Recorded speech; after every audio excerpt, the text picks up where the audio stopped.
বিসমিল্লাহির রহমানির রহিম।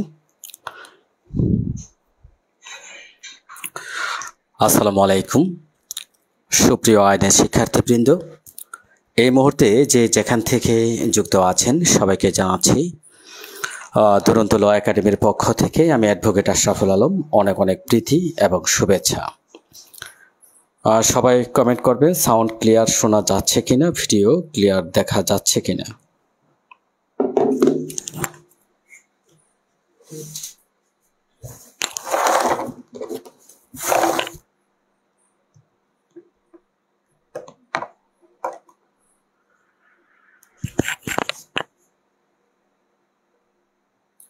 এই মুহূর্তে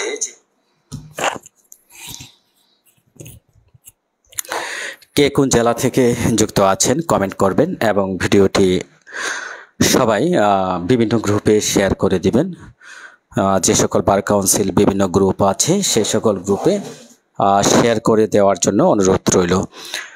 আবুল কালাম যুক্ত আছেন, all clear, all okay. Husha, Nazma Akhtar সালাম দিয়েছেন, অনেকেই সালাম দিয়েছেন, সবাইকে জানাচ্ছি ওয়ালাইকুম আসসালাম।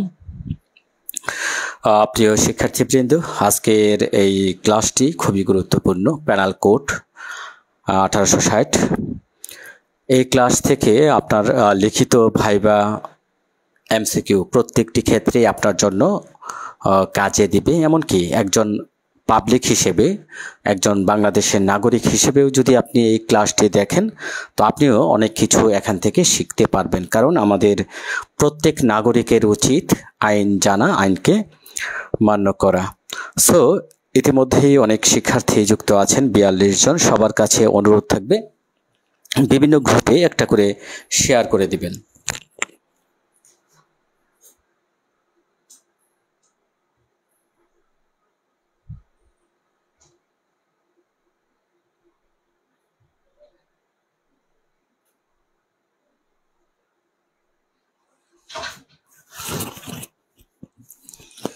ওকে স্যার, আপনি কি অফলাইনে ক্লাস নেন না?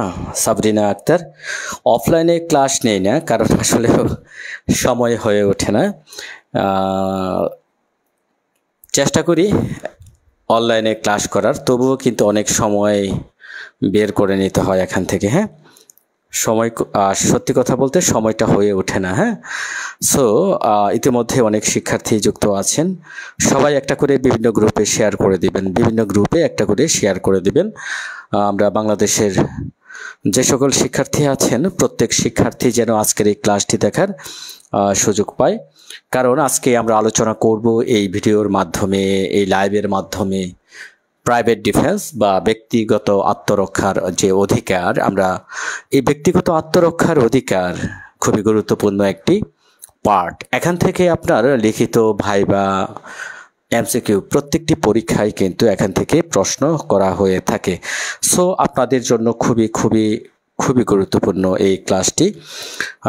তো প্রিয় ভবিষ্যৎ আইনজীবীগণ, একটা করে শেয়ার চাচ্ছি সবার কাছে, বিভিন্ন গ্রুপে একটা করে শেয়ার করে দিবেন, যেহেতু পাবলিক ক্লাস। শেয়ার ডান, অসংখ্য ধন্যবাদ।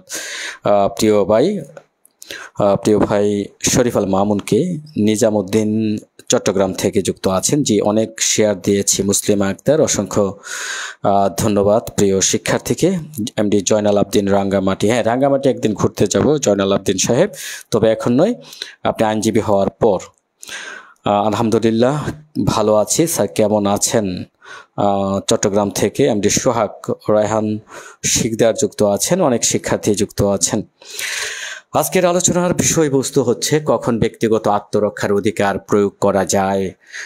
আপনি কখন ব্যক্তিগত আত্মরক্ষার যে অধিকার, প্রাইভেট ডিফেন্স, এই ব্যক্তিগত আত্মরক্ষার অধিকার প্রয়োগ করতে গিয়ে আপনি একজন ব্যক্তিকে বা আক্রমণকারীকে মৃত্যু ঘটালেও আপনার কোনো অপরাধ হবে না, অর্থাৎ এখানে ফৌজদারি দায় থেকে আপনাকে অব্যাহতি দেওয়া হয়েছে। পাশাপাশি কখন ব্যক্তিগত আত্মরক্ষার কয়টি ক্ষেত্রে প্রয়োগ করা যায়, কোন কোন ক্ষেত্রে আমাদের এই ব্যক্তিগত আত্মরক্ষার যে অধিকার আছে এই অধিকারটুকু আমরা প্রয়োগ করতে পারবো না, সেই বিষয়গুলো কিন্তু আজকের এই আলোচনায় উঠে আসবে। সো শুধু এমসিকিউ নয়, লিখিত ভাইবা প্রত্যেক ক্ষেত্রেই, এমনকি একজন বাংলাদেশের নাগরিক হিসেবেও কিন্তু আপনার আজকের এই ক্লাসটি দেখা উচিত বলে আমি মনে করি।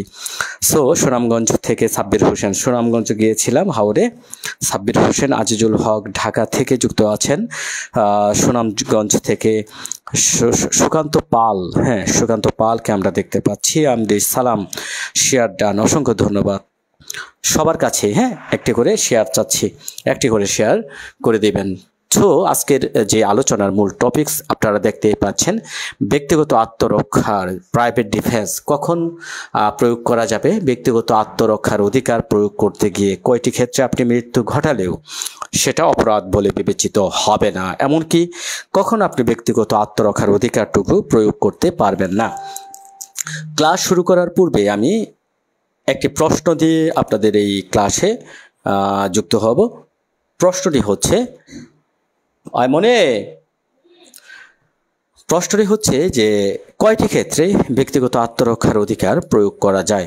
ফ্যানটা করে দাও। কয়টি ক্ষেত্রে ব্যক্তিগত আত্মরক্ষার অধিকার প্রয়োগ করা যায়? ওকে, দেখি কে বলতে পারেন। ভানু ঘোষ যুক্ত আছেন মৌলভীবাজার থেকে, সাইদ খান যশোর থেকে, মশিউর রহমান ঢাকা থেকে যুক্ত আছেন, আজিজুল হক শেয়ার ডান, অসংখ্য ধন্যবাদ জানাচ্ছি। এই মুহূর্তে যে যেখান থেকেই বাংলাদেশের বিভিন্ন জেলা উপজেলা থেকে যুক্ত আছেন সকল শিক্ষার্থীকে অভিনন্দন জানাচ্ছি। দুরন্ত ল একাডেমির পক্ষ থেকে যুক্ত আছি আমি অ্যাডভোকেট আশরাফুল আলম।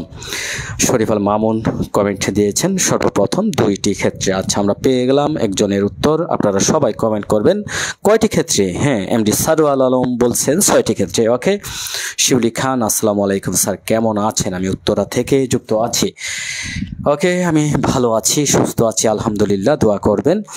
সৌদি আরব থেকে যুক্ত আছেন আব্দুল সামাদ রবিন। ওকে, সৌদি আরব থেকে মোট 10টি ক্ষেত্রে রায়হান শিকদার বলছেন। মুসলিমা আক্তার 6টি ক্ষেত্রে। নাজমুল হক নাইম, কিশোরগঞ্জ জেলা থেকে নাইম বলছিলাম। হ্যাঁ নাইম ভাই, আগামী শুক্রবারে কিশোরগঞ্জ যাওয়ার ইচ্ছা আছে, যদি যাই আপনাকে কল করব। দুইটি ক্ষেত্রে নাজমা আক্তার, দীপিকা ঘোষ পন্নী, দুইটি ক্ষেত্রে এমডি হালিম সাহেব সালাম দিয়েছেন। কেমন আছেন? নারায়ণগঞ্জ থেকে যুক্ত আছেন রিজান রয়হান সালাম দিয়েছেন। রংপুর থেকে যুক্ত আছি। ওকে স্যার, ভালো আছেন তো? হ্যাঁ। সুকান্ত পাল, আলহামদুলিল্লাহ। স্যার কেমন আছেন? আলহামদুলিল্লাহ ভালো আছি। সবিতা গাঙ্গুলি অনেক শেয়ার দিয়ে থাকেন, তিনি অনেক ভালো একজন মনের মানুষ। সবিতা গাঙ্গুলি, কেমন আছেন আপনি? নাফিসা জাহান 6টি ক্ষেত্রে, রোজা রহমান 6টি, এমডি হালিম সাহেব বলছেন 2টি। Okay very good. দেহের ক্ষেত্রে 6টি, সম্পত্তির ক্ষেত্রে হচ্ছে মোট 4টি। Royhan Sikdar, very good. ভানু ঘোষ 2টি ক্ষেত্রে। ওকে পঞ্চগুচ্ছ সালাম দিয়েছেন। সো দেখেন, এই প্রশ্নের উত্তরটি কিন্তু কনফিউশন একটা প্রশ্নের উত্তর। সো এখন দেখেন, আমি আপনাদেরকে সঠিক উত্তরটা বলে দিচ্ছি। এখানে অনেকেই বিভিন্ন ধরনের উত্তর দিয়েছেন। কেউ বলেছেন 2টি, কেউ বলেছেন 6টি, কেউ বলেছেন 10টি, কেউ বলেছেন 6টি। এখন দেখেন, মূলত ব্যক্তিগত আত্মরক্ষার অধিকার প্রয়োগ করার ক্ষেত্র হচ্ছে 2টি। মূলত ব্যক্তিগত আত্মরক্ষার যে অধিকার, এই অধিকার প্রয়োগ করা যাবে মূলত 2টি ক্ষেত্রে। কয়টি ক্ষেত্রে? 2টি ক্ষেত্রে। সবাই জেনে নিন যারা এই মুহূর্তে লাইভে আছেন, কারণ এই প্রশ্নটি হয়েই থাকে বারবার। কারণ আজকের যে আলোচনা, আমরা মূলত আলোচনা করব 76 থেকে 106 পর্যন্ত। এই যে 4র্থ অধ্যায়, প্যানাল কোডের 4র্থ অধ্যায়, এখান থেকে আপনি লক্ষ্য করবেন মোট 2টি ভাগে বিভক্ত করা হয়েছে। এই যে 4র্থ অধ্যায়টাকে আমরা 2টি ভাগে বিভক্ত করব। একটি ভাগ হচ্ছে 76 থেকে 95 ধারা পর্যন্ত, আরেকটি ভাগ হচ্ছে 96 থেকে 106 ধারা পর্যন্ত। এর মধ্যে 96 ধারা থেকে 106 ধারা পর্যন্ত মোস্ট ইম্পর্টেন্ট এই অংশটুকু, কারণ এখান থেকে লিখিত পরীক্ষায় প্রশ্ন হয়ে থাকে। সো এই যে ব্যক্তিগত আত্মরক্ষার অধিকার কয়টি ক্ষেত্রে প্রয়োগ করা যায়, এখানে অনেকেই কিন্তু বিভিন্ন মতামত দিয়ে থাকেন। তবে আমি বলবো মূলত হচ্ছে 2টি ক্ষেত্রে ব্যক্তিগত আত্মরক্ষার অধিকার আপনি প্রয়োগ করতে পারবেন। সো আমি সেই ব্যাখ্যায় যাওয়ার পূর্বে প্রথমেই আবারও বলে নিচ্ছি, আজকের আলোচনার টপিকস হচ্ছে গুরুত্বপূর্ণ। আশা করি আপনারা যদি ক্লাসটি মনোযোগের সাথে দেখেন, শুরু থেকে শেষ পর্যন্ত এমসিকিউ, রিটেন, ভাইবা, প্রত্যেকটা পরীক্ষায় আপনি এই ক্লাসটা থেকেই একদম প্রশ্নগুলো সমাধান সলভ করে ফেলতে পারবেন।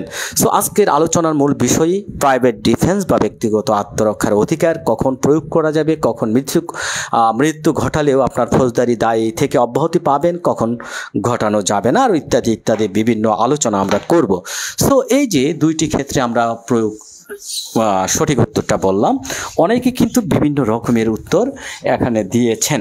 তো তাদের উদ্দেশ্যে বলবো, দেখেন, ব্যক্তিগত আত্মরক্ষার অধিকার কয়টি ক্ষেত্রে প্রয়োগ করা যায়, এই প্রশ্নটি কিন্তু বিভিন্ন রকমের প্রশ্নের উত্তর বিভিন্ন জন দিয়েছেন। মূলত এখানে 2টি ক্ষেত্রে, এই যে ব্যক্তিগত আত্মরক্ষার 2টি ক্ষেত্রে, একটা হচ্ছে দেহ মানে শরীর, এটা হতে পারে আপনার নিজের শরীর বা অপরের। আরেকটা হচ্ছে সম্পত্তি বা প্রপার্টি, সম্পত্তি রক্ষার জন্য, এটা হতে পারে নিজের শরীর বা সরকারি সম্পত্তি বা অপরের কোনো সম্পত্তি। সো এই যে আমি যে আপনাকে টেকটিকটি জানালাম, দেহ এবং সম্পত্তি রক্ষার জন্য MD Joynal Abedin, very good. তো এই যে মূলত হচ্ছে 2টি ক্ষেত্রে আপনি এখানে প্রাইভেট ডিফেন্স অ্যাপ্লাই করতে পারবেন। এই যে 2টি ক্ষেত্র, এক নম্বর হচ্ছে শরীর বা দেহ বা সম্পত্তি, শরীর এবং সম্পত্তি, মোট 2টি ক্ষেত্রে আপনাকে ব্যক্তিগত আত্মরক্ষার অধিকার আইন আপনাকে দিয়েছে।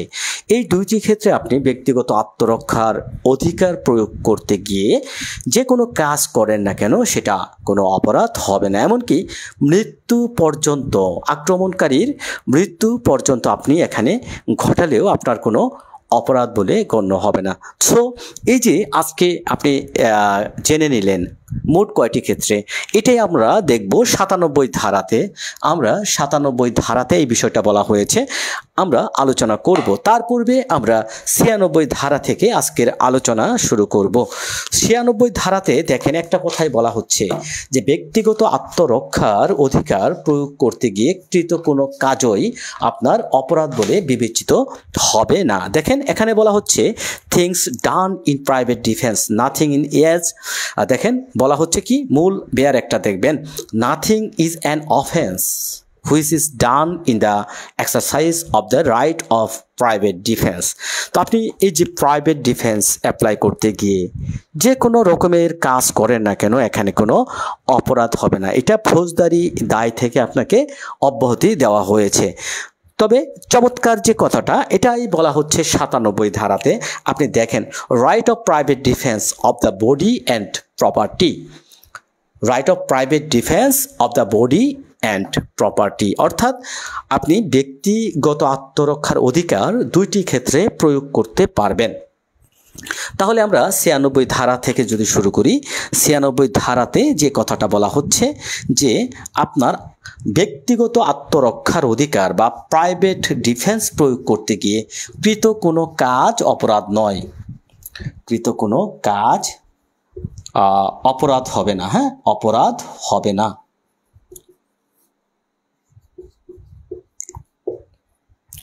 প্রাইভেট ডিফেন্স প্রয়োগ করতে গিয়ে কৃত কোনো কাজই আপনার অপরাধ হবে না। এটা কোথায় বলা হয়েছে? এটা বলা হয়েছে 96 ধারাতে। এখন প্রাইভেট ডিফেন্সটা কি আমাদের এখানে প্রথমেই জানতে হবে যে ব্যক্তিগত আত্মরক্ষার এই অধিকার কি, ব্যক্তিগত আত্মরক্ষার অধিকার কাকে বলে, প্রাইভেট ডিফেন্স কাকে বলে। লিখিত পরীক্ষায় এরকম তো প্রশ্ন হতে পারে। সো জয়নাল আবদিন বলছেন দুইটি ক্ষেত্রে। হ্যাঁ, আপনারা একটু কমেন্ট করবেন এই যে সংখ্যাটুকু। এখানে দেখেন প্রাইভেট ডিফেন্সের সংজ্ঞা কিন্তু প্যানাল কোডে ওইভাবে দেওয়া নাই। তবে আমরা 96 ধারা থেকে 106 ধারা পর্যন্ত পর্যালোচনা করলে প্রাইভেট ডিফেন্স সম্পর্কে একটা আইডিয়া পেয়ে যায়। এখানে প্রাইভেট ডিফেন্স বা ব্যক্তিগত আত্মরক্ষার যে অধিকার বলতে বোঝায় যে আক্রমণকারীর আক্রমণের হাত থেকে আপনার নিজেকে রক্ষা করার জন্য, আপনার অপরকে রক্ষা করার জন্য, আপনার নিজের প্রপার্টি, অপরের প্রপার্টি, সরকারের প্রপার্টি রক্ষা করার জন্য যে অধিকার আইন আপনাকে দিয়েছে, এটাকে বলা হয় প্রাইভেট ডিফেন্স। তাহলে আপনারা একটু কমেন্ট করে ফেলবেন আমার যে সংজ্ঞাটুকু, যে প্রাইভেট ডিফেন্স হচ্ছে এমন একটা অধিকার যে অধিকার আপনাকে আইন দিয়েছে। এই আইনে আপনাকে এমন একটা অধিকার দিয়েছে, এই অধিকার প্রয়োগ করতে গিয়ে আপনি আপনার নিজের দেহটা রক্ষা করতে পারবেন, নিজের শরীর রক্ষা করতে পারবেন, পাশাপাশি আপনার পরিবার, অপর কোনো ব্যক্তির দেহ রক্ষা করতে পারবেন, নিজের সম্পত্তি, অপরের সম্পত্তি, সরকারি সম্পত্তি, এইগুলো রক্ষা করতে পারবেন। এই অধিকারটুকু দিয়েছে আপনাকে আইন। এই অধিকারটুকু কোথা থেকে কোথা? 96 থেকে 106 ধারা পর্যন্ত 4th অধ্যায়ের এই অধিকারটুকু আপনাকে দিয়েছে। তাহলে এইটুকু যদি আমরা বলি যে প্রাইভেট ডিফেন্স বলতে সাধারণভাবে বোঝায় যে নিজেকে রক্ষা করার জন্য বা অপর কোনো ব্যক্তিকে রক্ষা করার জন্য, নিজের সম্পত্তি বা অপর কোনো সম্পত্তি রক্ষা করার জন্য আইন স্বীকৃত যে অধিকার, সেই অধিকারকে বলা হয় প্রাইভেট ডিফেন্স বা ব্যক্তিগত আত্মরক্ষার অধিকার। হ্যাঁ, সবাই একটু কমেন্ট করবেন যে সংজ্ঞাটুকু কিভাবে হবে। হ্যাঁ, সবাই আপনারাও একটু কমেন্ট করবেন। সো এই যে প্রাইভেট ডিফেন্স সম্পর্কে আমরা জানলাম, প্রাইভেট ডিফেন্স বলতে কি বোঝায়। যদি লিখিত পরীক্ষায় প্রশ্ন আসে যে প্রাইভেট ডিফেন্স কাকে বলে বা ব্যক্তিগত আত্মরক্ষার অধিকার কাকে বলে, পারবেন না? তো পারবেন।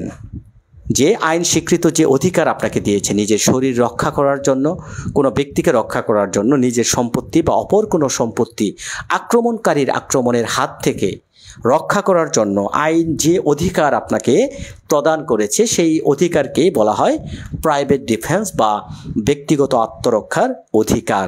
এই অধিকারটা আমরা দেখেছি, এই অধিকার প্রয়োগ করতে গিয়ে 96 ধারাতে বলা হচ্ছে আত্মরক্ষার ব্যক্তিগত অধিকার প্রয়োগ করতে গিয়ে কোনো কাজই আপনার অপরাধ হবে না। এই কাজগুলো ফৌজদারি দায় থেকে আপনাকে অব্যাহতি দেওয়া হয়েছে। তেমনিভাবে 97 ধারাতে আমরা যদি দেখি যে মোট 2টি ক্ষেত্রে ব্যক্তিগত আত্মরক্ষার অধিকারটুকু আপনি প্রয়োগ করতে পারবেন, দেহ এবং শরীর রক্ষা করার জন্য, সম্পত্তি রক্ষা করার জন্য। নিজের শরীর রক্ষা করার জন্য এটা করতে পারবেন, বা অপর কোনো ব্যক্তির শরীর বা দেহ রক্ষা করার জন্য আপনি প্রাইভেট ডিফেন্স অ্যাপ্লাই করতে পারবেন। তেমনিভাবে নিজের কোনো প্রপার্টি, অপরের কোনো প্রপার্টি বা সরকারি প্রপার্টিও যদি আপনি হয়, সেইটুকু রক্ষা করার জন্য আক্রমণকারীর আক্রমণের হাত থেকে যে কোনো কাজ আপনার অপরাধ বলে গণ্য হবে না। ওকে, সো এখন কি প্রশ্ন ভুল হবে? প্রশ্ন ভুল হবে। জেম রুবি বলছেন নেট প্রবলেম। এখানে তো নেট অনেক হাই স্পিডে আছে, এখানে নেট কোনো প্রবলেম নয়। আমার এখানে নেট প্রবলেম, এখানে প্রবলেম। ওকে, তো আশা করি আপনারা বিষয়টুকু বুঝতে পেরেছেন। এমডি জয়নাল আবদিন একটা চমৎকার কমেন্টে দিয়েছেন যে নিজের দেহ বা অন্যের দেহ রক্ষা এবং নিজের সম্পত্তি বা অন্যের সম্পত্তি রক্ষা করতে বা করার জন্য আইনসম্মত যে অধিকার তাকে বলা হয় আত্মরক্ষার অধিকার। হ্যাঁ, ভেরি গুড, নেট ওকে আছে এমডি আবুল কালাম আজাদ। সো আমরা দেখলাম 2টি ক্ষেত্রে মূলত ব্যক্তিগত আত্মরক্ষার অধিকার প্রয়োগ করা যায়। এটা কোথায় আমরা জানলাম? এটা জানলাম 97 ধারাতে। সো এখন দেখেন এই যে 97 ধারাতে 2টা ক্ষেত্র, তন্মধ্যে দেখেন এখানে শরীর বা দেহ রক্ষা করার জন্য আপনি কয়টি ক্ষেত্রে ব্যক্তিগত আত্মরক্ষার অধিকার প্রয়োগ করতে পারবেন? এটা বলা হয়েছে মূলত 100 ধারাতে। কোথায়? 100 ধারা। পেনাল কোডের 100 ধারাতে আপনার মোট কয়টি ক্ষেত্র আছে জানেন? 6টি ক্ষেত্র। 6টি ক্ষেত্র আছে। এই যে 6টি ক্ষেত্র, এই 6টি ক্ষেত্র আপনি প্রয়োগ করতে গিয়ে আক্রমণকারীর এখানে মৃত্যু পর্যন্ত ঘটাতে পারবেন। দেখেন, আবার 100 ধারাতে, পেনাল কোডের 100 ধারাতে যে কথাটা বলা হচ্ছে যে মোট 6টি ক্ষেত্রে আপনি ব্যক্তিগত আত্মরক্ষার অধিকার প্রয়োগ করতে গিয়ে আক্রমণকারীর মৃত্যু পর্যন্ত আপনি এখানে ঘটাতে পারবেন। এক্ষেত্রে আপনার কোনো অপরাধ হবে না। তবে অবশ্যই এই যে আপনি আক্রমণকারীর মৃত্যু পর্যন্ত ঘটালেন, আপনি যদি দেখা যাচ্ছে একজন আক্রমণ করতে আসলো আপনাকে, আপনি তাকে কিল করলেন, সো আপনার বিরুদ্ধে তো 302 ধারার মামলা হবে। তখন এটা প্রমাণ করবেন কিভাবে? এটা কিন্তু আপনাকে প্রমাণ করতে হবে। এই প্রমাণটা কিভাবে করতে হবে এইটুকু বলা হয়েছে দ্য এভিডেন্স অ্যাক্ট 1872 এর 105 ধারা। সাক্ষ্য আইনের 105 ধারাতে বলা হচ্ছে যে প্রাইভেট ডিফেন্স, এটা যদি কেউ দাবি করে, এটা প্রমাণ করতে হবে যে ব্যক্তি দাবি করবে তাকেই। অর্থাৎ আপনাকে যে আক্রমণ করতে আসছে, আপনি সেই আক্রমণের হাত থেকে রক্ষা করার জন্য তাকে কিল করলেন, হত্যা করলেন, নিহত করলেন। সো এইটুকু কিন্তু আপনাকে তখন প্রমাণ করতে হবে। সো 100 ধারাতে আমরা যে কথাটুকু দেখলাম, মোট 6টি ক্ষেত্রে আপনার এখানে মৃত্যু পর্যন্ত ঘটালেও কোনো অপরাধ হবে না। আমি কিন্তু প্রথম যে প্রশ্নটি করেছিলাম যে কয়টি ক্ষেত্রে ব্যক্তিগত আত্মরক্ষার অধিকার প্রয়োগ করা যায়, অনেকেই বলছেন 6টি, অনেকেই বলছেন 4টি, অনেকেই বলছেন 10টি। প্রশ্নের প্যাচ বুঝতে হবে। প্রশ্নের যে প্যাচটা কি, এখানে মৃত্যু ঘটানো যাবে দেহ রক্ষার জন্য কয়টি ক্ষেত্রে? 10টি ক্ষেত্রের মধ্যে 6টি ক্ষেত্র হচ্ছে আপনার 100 ধারাতে বলা হচ্ছে। অর্থাৎ মৃত্যু ঘটানো যাবে মোট 10টি ক্ষেত্রে। আত্মরক্ষার অধিকার প্রয়োগ করতে গিয়ে আপনি মৃত্যু ঘটাতে পারবেন কয়টি ক্ষেত্রে?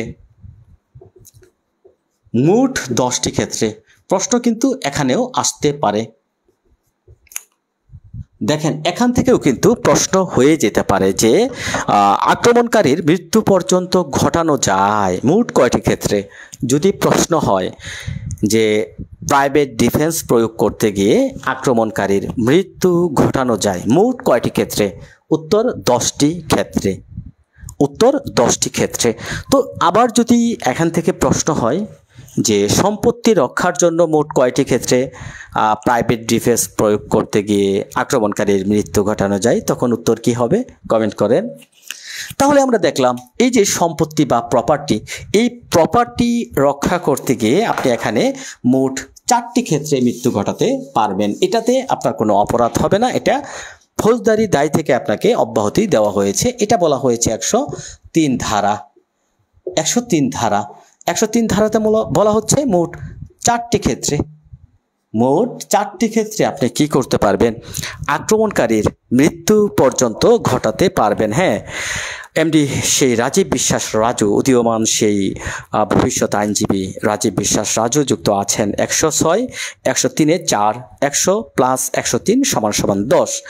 তাহলে যদি হয় যে মৃত্যু ঘটানো যাবে প্রাইভেট ডিফেন্স প্রয়োগ করতে গিয়ে, দেখেন এখানে কয় ধরনের প্রশ্ন হতে পারে, 1, 2, 3। আবার কয়টি ক্ষেত্রে প্রয়োগ করা যায়, 2টি ক্ষেত্রে। তাহলে 4 ধরনের প্রশ্ন এখান থেকে হতে পারে। এই যে প্রাইভেট ডিফেন্স, এইটুকু থেকেই আপনাকে 4 ধরনের প্রশ্ন করে ফাঁদে ফেলতে পারে। এই যে প্রশ্নের যে ফাঁদ, এটুকু যদি আপনি না বুঝতে পারেন তাহলে তো প্রবলেম হবে ভাই। অবশ্যই আপনাকে এমসিকিউ পাস করতে হলে আপনাকে কি করতে হবে, প্রশ্নের ধরন, প্রশ্নের যে প্যাটার্ন, আপনাকে সেই প্রশ্নের ধরন, প্রশ্নের প্যাটার্নটা ধরতে হবে। আপনি যদি প্রশ্নের প্যাটার্ন, প্রশ্নের অর্থ না বুঝতে পারেন তাহলে কিন্তু আপনি এমসিকিউ পাস করতে পারবেন না।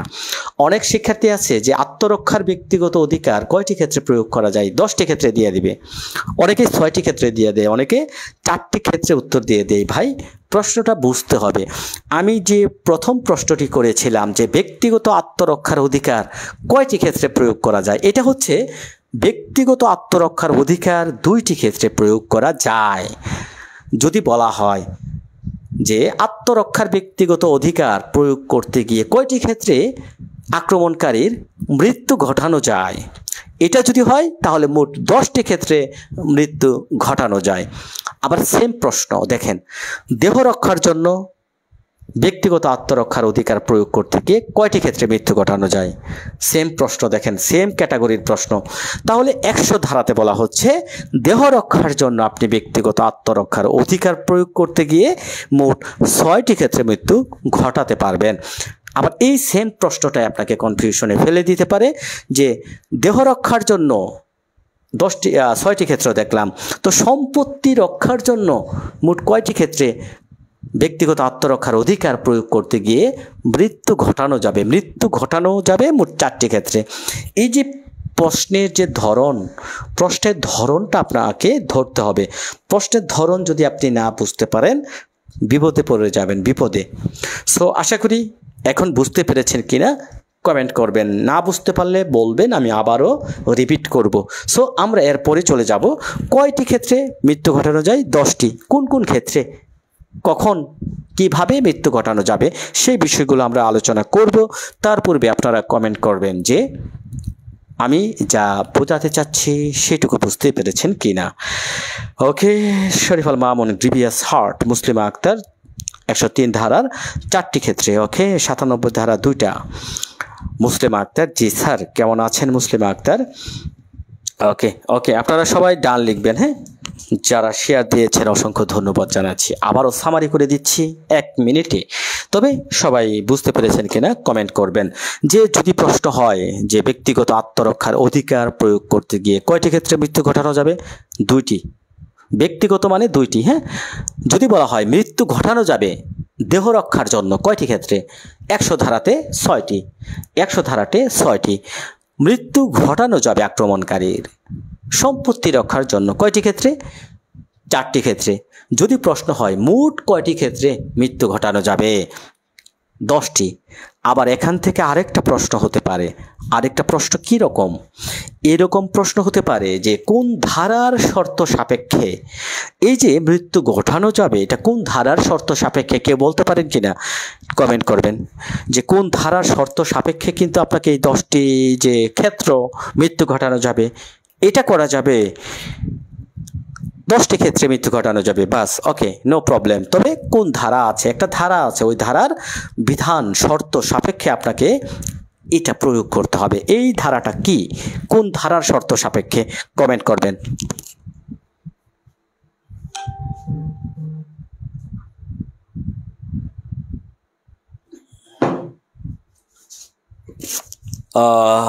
অসংখ্য ধন্যবাদ জানাচ্ছি আফরিন ইসলামকে। অজয়শীল, দেহ 6টি, 100 ধারা, সম্পত্তি 103 ধারা। বুঝতে পারছি স্যার। আফরিন, সুন্দর লাগছে। রাসেল পাহলান, এলওয়েস, উত্তম, ভেরি গুড, ভেরি গুড। সর্বপ্রথম যিনি উত্তর দিয়েছেন উত্তম কুমার, 99 ধারা, ভেরি গুড। ব্যক্তিগত আত্মরক্ষার 2টি, দেহ রক্ষার অধিকার 100 ধারায় 6টি ক্ষেত্রে মৃত্যু ঘটানো যাবে। হ্যাঁ, ওকে। ফারহানা, 99 ধারার শর্ত সাপেক্ষে। Very good, very good. যারা উত্তর দিচ্ছেন চমৎকার, ভেরি গুড।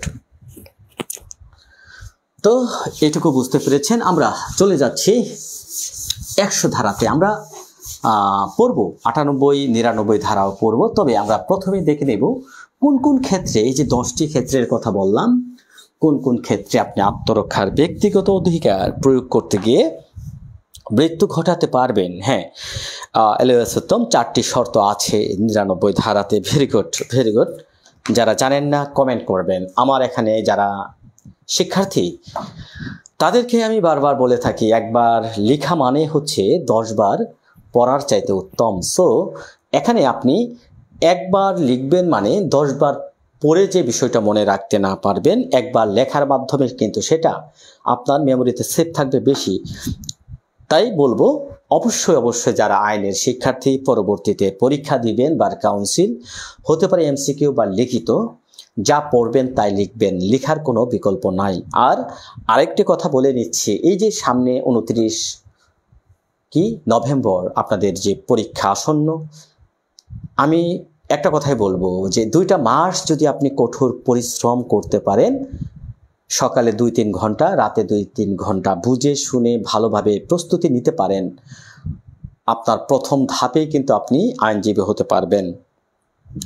আর আপনি যদি অবহেলায় গা ভাসিয়ে সময় নষ্ট করেন, এই সময় এক সময় আপনার সাথে বেইমানি করবে। এই যে সময়কে আপনি মূল্য দিচ্ছেন না, এই সময় কিন্তু পরীক্ষার হলেও আপনাকে মূল্য দিবে না। তাই সময়ের মূল্য আপনাকে দিতে হবে। কথায় আছে যে সময়ের 1 ফোড়ন, সময় ফুরালে 10 ফোড়ন। সো এই যে কথায় কথায় কথা আসে, আপনাকে অবশ্যই সময়ের কাজ সময় মতো করতে হবে। এই সময়ের কাজ যদি সময় মতো না করেন, সময় ফুরালে সাধন হবে না। So be careful. এখন দেখেন আমরা মোট 100 ধারাতে দেখব ব্যক্তিগত আত্মরক্ষার অধিকার প্রয়োগ করে কখন মৃত্যু ঘটানো যায়।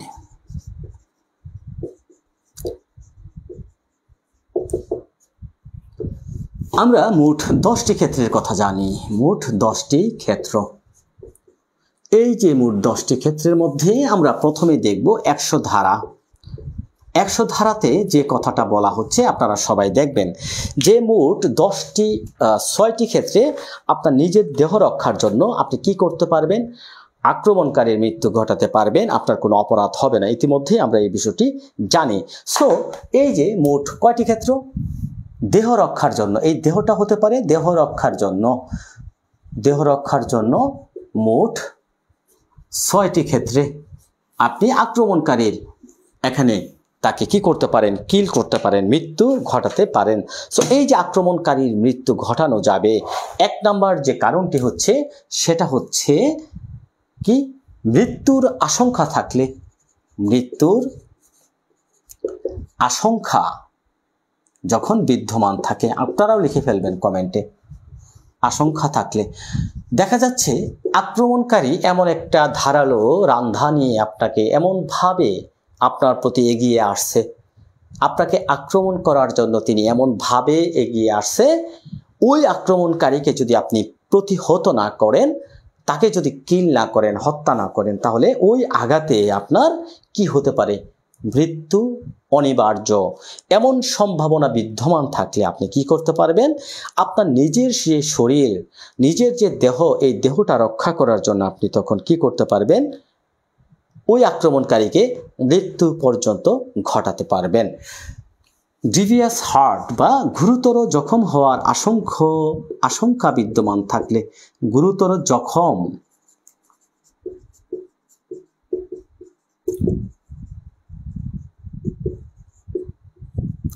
যে ক্ষেত্রে দেখা যাচ্ছে আক্রমণকারী আপনাকে এমনভাবে আক্রমণ করলো যে আক্রমণটা এমন প্রকৃতির আক্রমণ যার ফলে আপনার শরীর বা দেহ গুরুতর জখম বা গুরুতর আঘাতপ্রাপ্ত হওয়ার সম্ভাবনা বিদ্যমান। স্যার নেট প্রবলেম, নেট ওকে, নেট তো হতে পারে আপনার যে এলাকা ওই এলাকাতে নেট একটু প্রবলেম হতে পারে, তবে এখানে কি করবেন, এই যে মোবাইলটাতে রিফ্রেশ করে ফেলেন, রিফ্রেশ করে আপনি আবারও কি করেন, আমার যে আইডিটা আছে এখানে আবারও প্রবেশ করেন। আমি আশা করব আপনার যে নেট সেই নেটটা ঠিক হয়ে যাবে। ওকে, তো শিক্ষক মল্লিক স্যার যুক্ত আছেন মেবি। ওকে, হ্যাঁ নেটটা আমার এখানে একটু প্রবলেম দেখাচ্ছে, বাস ওকে ওকে আছে, এখন ওকে আছে, নেট এখন ওকে আছে। হঠাৎ করে বিদ্যুৎ চলে যাওয়ায় নেটটা একটু দুর্বল ছিল, এখন ওকে আছে, নেট ওকে, ওকে নেট ওকে আছে, এখন নেট ওকে আছে, হ্যাঁ নেট ওকে আছে। ওকে, তো গুরুতর আঘাতপ্রাপ্ত হওয়ার সম্ভাবনা থাকলে এবং দেখা যাচ্ছে 3 নাম্বার যে কারণটা ধর্ষণের উদ্দেশ্যে আক্রমণ।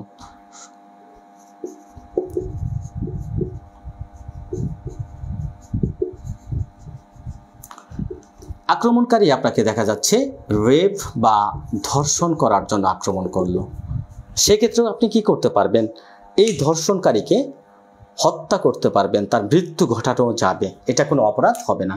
4 নাম্বার যে কারণটা দেখেন অস্বাভাবিক কামনা চরিতার্থ করার হীন উদ্দেশ্যে।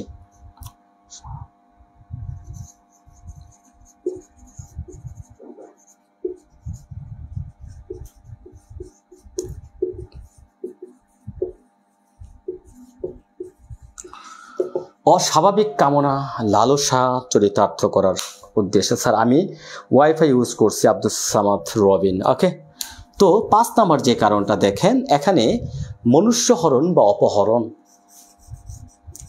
মনুষ্য হরণ বা অপহরণের উদ্দেশ্যে আক্রমণ করলে, যে ক্ষেত্রে দেখা যাচ্ছে আক্রমণকারী আপনাকে অপহরণ করে নিয়ে যাওয়ার সম্ভাবনা বিদ্যমান, আপনাকে কি করতে পারে, মনুষ্য হরণ করতে পারে, সেক্ষেত্রে আপনি এখানে এই 100 ধারার যে অধিকার, এই অধিকার আপনি প্রয়োগ করতে পারবেন। এবং দেখা যাচ্ছে যে 6 নাম্বার যে কারণটা অবৈধভাবে আটক, অবৈধ আটকের ক্ষেত্রে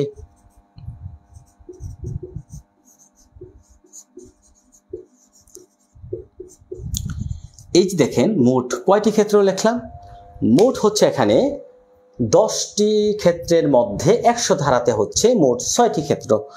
এই যে 10টি ক্ষেত্রে আপনি একজন আক্রমণকারীর প্রাইভেট ডিফেন্সটা প্রয়োগ করতে গিয়ে তার মৃত্যু ঘটানো যাবে। সো এখানে দেখেন 100 ধারাতে মোট 6টি ক্ষেত্র, এই 6টি ক্ষেত্রের মধ্যে 1 নাম্বার যে কারণটা মৃত্যুর আশঙ্কা যখন বিদ্যমান থাকে, গুরুতর জখম হওয়ার আশঙ্কা বিদ্যমান থাকলে, ধর্ষণের উদ্দেশ্যে আক্রমণ করলে, অস্বাভাবিক কামনা লালসা চরিতার্থ করার হীন উদ্দেশ্যে আক্রমণ করলে, এমন হতে পারে দেখা যাচ্ছে মনুষ্যহরণ বা অপহরণের উদ্দেশ্যে আক্রমণ করলে, অবৈধ আটক বা এর যে কোনো একটি। অবৈধ আটকটা কখন দেখা যাচ্ছে, আপনাকে এমন একটা আবদ্ধ জায়গায় আপনাকে আটক করে রাখছে, আপনার সন্দেহ হচ্ছে যে আমি এখান থেকে আর বের হতে পারবো না, এখানে আমার বন্ধ হয়ে মৃত্যু হওয়ার আশঙ্কা বিদ্যমান। এমনও হতে পারে আয়না ঘরের মতো একটা ঘরে আপনাকে আটক করে রাখছে। সো আপনার দেখা যাচ্ছে কোনো যোগাযোগ করতে পারতেছেন না, কারোর সাথে কোনো যোগাযোগ নাই, সেখান থেকে বের হওয়ার কোনো রাস্তা আপনার জানা নাই, সেক্ষেত্রে আপনি কি করতে পারেন, ওই আক্রমণকারীকে মৃত্যু পর্যন্ত ঘটালেও আপনার এখানে কোনো অপরাধ হবে না, এইটুকু আপনাকে ফৌজদারি দায় থেকে অব্যাহতি দেওয়া হয়েছে। এটি হচ্ছে প্রাইভেট ডিফেন্স, মৃত্যু ঘটানো যাবে। তাহলে দেখেন মোট 6টি ক্ষেত্রে। এখন এই যে 6টি ক্ষেত্র এখানে কিন্তু 100 ধারাতেই দেখেন বলা হচ্ছে, মূল ধারাটা আপনাকে পড়তে হবে যে অবশ্যই এটা শর্ত সাপেক্ষে হতে হবে। কোন শর্ত? 99 ধারার শর্ত সাপেক্ষে। কত ধারার? 99 ধারার শর্ত সাপেক্ষে। সো প্রিয় ভবিষ্যৎ আইনজীবীগণ, এখান থেকে দেখেন এইটুকুর মধ্যে কয়েকটা প্রশ্ন বিগত সালে আসছে, আমি পড়ি, উত্তর করার চেষ্টা করেন। নিচের কোন ক্ষেত্রে পেনাল কোড অনুযায়ী শরীরের আত্মরক্ষামূলক অধিকার প্রয়োগের মাধ্যমে মৃত্যু ঘটানো যাবে? অপশন ক, অপরাধমূলক অনুপ্রবেশ, অপশন খ ইপটিজিং, অপশন ঘ অপহরণের অভিপ্রায় আঘাত, অপশন গ আঘাত। তাহলে নিচের কোন ক্ষেত্রে শরীর রক্ষা করার জন্য আপনার মৃত্যু ঘটানো যাবে? অপশন কতে বলা হচ্ছে অপরাধমূলক অনুপ্রবেশ, ইপটিজিং, অপশন গ অপহরণের অভিপ্রায় আঘাত, অপশন ঘ আঘাত। আরেকটি প্রশ্ন পড়ব, আপনারা উত্তর করবেন যে কিরকম প্রশ্ন বিগত সালে আসছে, যে আত্মরক্ষার জন্য আক্রমণকারীকে হত্যা বা গুরুতর জখম করার জন্য নিম্নের কোন কারণটি গ্রহণযোগ্য হবে না? আক্রমণকারীকে হত্যা না করলে নিজেই নিহত হতো, আক্রমণকারীকে গুরুতর জখম না করলে নিজেই গুরুতর জখম হতো, অপশন গ আক্রমণকারীকে গুরুতর জখম না করলে তাকে অপহরণ করা হতো, অপশন ঘ আক্রমণকারীকে হত্যা না করলে তার মূল্যবান জিনিসপত্র জোরপূর্বক নিয়ে যেত। কোন অপশনটি এখানে সঠিক? কোন অপশনটি এখানে সঠিক? আবার বলি যে আত্মরক্ষার আক্রমণকারীকে হত্যা বা গুরুতর জখম করার জন্য নিম্নের কোন কারণটি গ্রহণযোগ্য হবে না? আক্রমণকারীকে হত্যা না করলে তার নিজেই নিহত হতো, আক্রমণকারীকে গুরুতর জখম না করলে নিজেই গুরুতর জখম হতো, আক্রমণকারীকে গুরুতর জখম না করলে তাকে অপহরণ করা হতো, আক্রমণকারীকে হত্যা না করলে তার মূল্যবান জামানত জিনিসপত্র জোরপূর্বক ছিনিয়ে নিয়ে যেত। সো প্রশ্নটা বুঝতেই পারেনি অনেকেই। শরীফ আল মামুন ভাইকে জানাচ্ছে অসংখ্য অসংখ্য ধন্যবাদ। অপশন ডি মানে ঘ, অপশন ডি হচ্ছে রাইট আনসার। এখানে নাবোধক প্রশ্ন, যে আত্মরক্ষার জন্য আক্রমণকারীকে হত্যা বা গুরুতর জখম করার জন্য নিম্নের কোন কারণটি গ্রহণযোগ্য হবে না? হবে না বলছিলাম না, তাহলে হবে না কোনটা? অনেকেই কিন্তু উল্টাপাল্টা উত্তর দিচ্ছেন, এমনটা হবে না। প্রশ্নটা বুঝতে হবে, এটার উত্তরটা কি? অপশন ডি, অপশন গ হচ্ছে right answer. Soumitra Rajak option 4, very good, option 4। তাহলে আমরা দেখলাম যে 100 ধারাতে মোট 6টি ক্ষেত্রে আত্মরক্ষার জন্য যে ব্যক্তিগত আত্মরক্ষার অধিকার সেটা প্রয়োগ করা যাবে মোট 6টি ক্ষেত্রে। আমরা এখন দেখব 103 ধারা। 103 ধারাটা আমরা দেখব যে মোট 4টি ক্ষেত্রের কথা এখানে বলা হচ্ছে। মোট কয়টি ক্ষেত্র? মোট 4টি ক্ষেত্র। 103 ধারা সম্পত্তি রক্ষা করার জন্য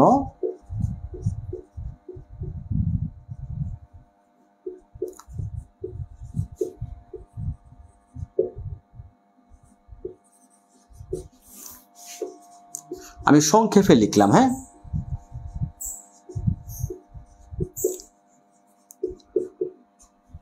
এখানে কয়টি? এখানে আমরা ইতিমধ্যেই জানি মোট 4টি ক্ষেত্রের কথা বলা হচ্ছে। 4টি ক্ষেত্রের মধ্যে সম্পত্তি রক্ষার জন্য কখন মৃত্যু ঘটানো যাবে? এখানে দেখেন 103 ধারাতে আমরা সবাই চলে যাই।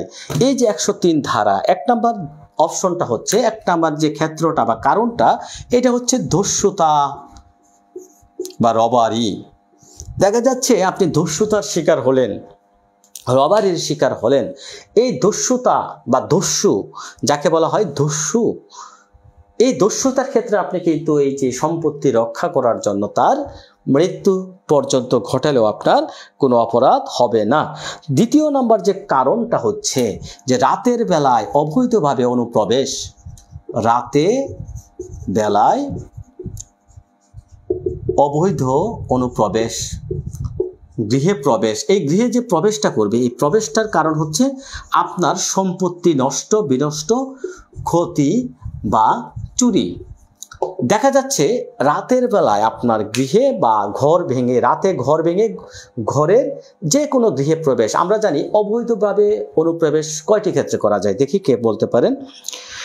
রোজা রহমান 4টি। দস্যুতা, অপথে গৃহে প্রবেশ, অপথে গৃহে প্রবেশ, রাতের বেলায় অপথে গৃহে প্রবেশ, অপথে গৃহে, রাতে ঘর ভেঙে গৃহে প্রবেশ, দরজা জানালা robbery, house breaking, mischief by the fire, thief, very good, robbery, house breaking, mischief by the fire এবং থিফ।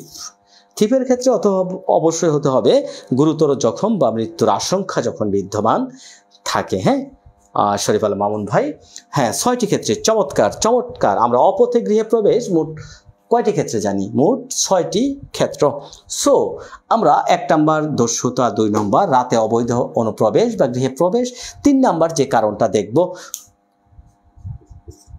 দেখা যাচ্ছে আপনার কোনো ঘর, তাঁবু বা যানবাহন, ঘর, তাঁবু, যানবাহন বা সম্পত্তি রাখার যে স্থান, সম্পত্তি রাখার স্থানে অগ্নিসংযোগ।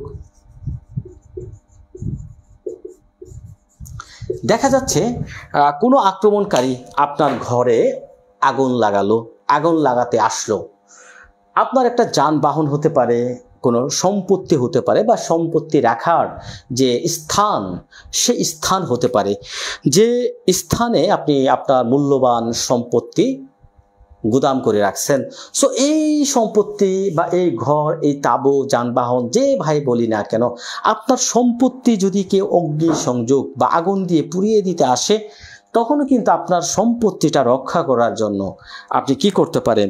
এই যে আক্রমণকারী আছে, এই আক্রমণকারীকে মৃত্যু পর্যন্ত ঘটালেও এখানে ফৌজদারি দায় থেকে আপনাকে অব্যাহতি দেওয়া হয়েছে। সো আমরা 3টি কারণ পেয়ে গেলাম। এখন দেখেন চতুর্থ কারণটা কি? চতুর্থ কারণটা হচ্ছে চুরি বা ক্ষতি সাধন করার জন্য। চুরি বা ক্ষতি সাধন।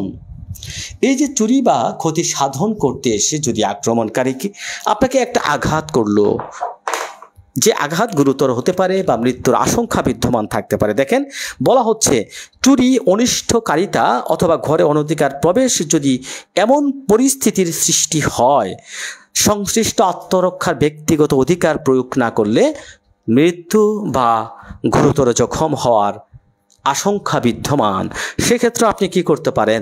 সেক্ষেত্রেও আক্রমণকারীর মৃত্যু আপনি এখানে ঘটাতে পারবেন। এই ক্ষেত্রেও আপনার কোনো অপরাধ হবে না। সো আমরা এই যে 4টি কারণ আমরা পেয়ে গেলাম। কয়টি কারণ আমরা পেয়ে গেলাম? মোট 4টি কারণ। সবাই কমেন্টে চট করে লিখে যাবেন এই 4টি কারণ কি কি। তাহলে আমরা এখানে ব্যক্তিগত আত্মরক্ষার যে অধিকার, সম্পত্তি রক্ষার জন্য মোট 4টি ক্ষেত্রে আমরা দেখলাম।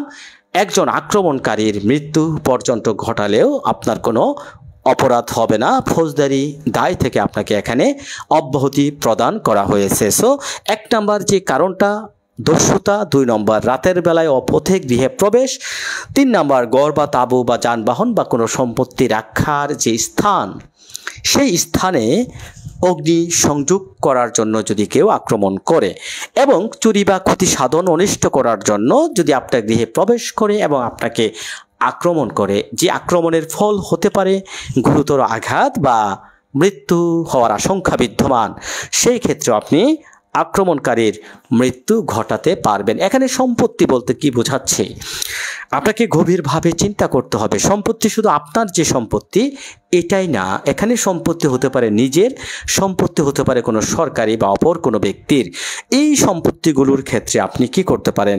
আক্রমণকারীর আক্রমণের হাত থেকে রক্ষা করার জন্য আপনি কি করতে পারেন?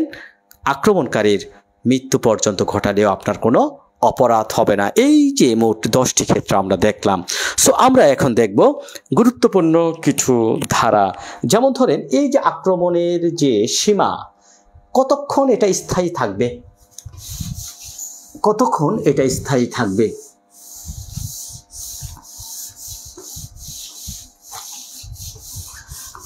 সবাই কমেন্ট করবেন যে দেহ রক্ষার জন্য মোট কয়টি ক্ষেত্রে আক্রমণকারীর মৃত্যু ঘটানো যায়।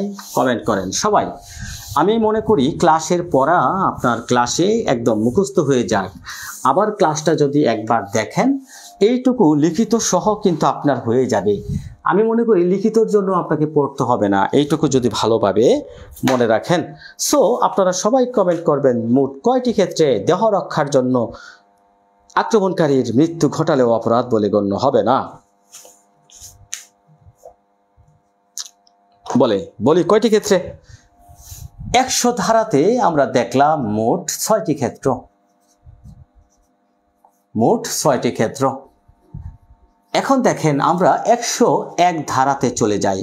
101 ধারাতে দেখেন যে কথাটা বলা হচ্ছে, যে ক্ষেত্রে অনুরূপ অধিকার মৃত্যু ব্যতীত অন্য যে কোনো ক্ষতির প্রতি প্রযোজ্য হয়। অর্থাৎ এখানে 101 ধারাতে যে কথাটা বলা হচ্ছে, এই যে মোট 6টি ক্ষেত্র, এই 6টি ক্ষেত্র ব্যতীত এই 6টি ক্ষেত্রেই শুধুমাত্র দেহ রক্ষার জন্য মৃত্যু ঘটানো যাবে। মূল কথাটা হচ্ছে দেখেন 101 ধারাতে যে কথাটা বলা হচ্ছে যে 100 ধারার মোট যে 6টি ক্ষেত্র আছে এই 6টি ক্ষেত্রেই শুধুমাত্র মৃত্যু ঘটানো যাবে এবং 101 ধারাতে বলা হচ্ছে এই 6টি ক্ষেত্র ব্যতীত আপনি অন্য যত প্রকার আক্রমণ আছে অন্য যে কোনো আক্রমণের জন্য মৃত্যু ব্যতীত অন্য কোনো ক্ষতি করতে পারবেন। মৃত্যু ব্যতীত অন্য যে কোনো ক্ষতি করতে পারবেন, যে কোনো ক্ষতি করতে পারবেন, ক্ষতি সাধন করলেও অপরাধ হবে না।